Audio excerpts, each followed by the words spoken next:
Welcome to the Tech Egg. Don't get scrambled. Enjoy the video. You start by preparing the table and confirming the game supports the F code. Once done, enable advanced controls in settings so the input panel appears. Next, open the board, choose your striker, and set a clear baseline aim using visual guides. You should see the aim grid and power meter. Use them to align a basic shot. This early setup prevents confusion later and makes the F code translate into precise in-game moves. You now enter the F code into the input field, typing commas and decimals exactly as required. Then map each F parameter to angle, power, and spin. For example, F1 equals angle, F2 equals power, F3 equals spin. Once mapped, use the preview or simulation toggle to see the predicted striker path.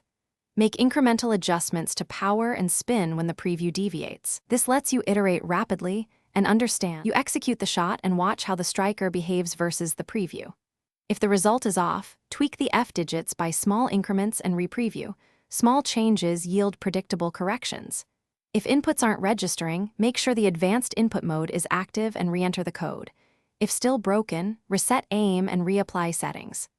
One key troubleshooting tip: verify decimal separators, dot versus comma, match game locale, since that often causes input failures. Thanks for watching. Consider subscribing if I helped unscramble your problems.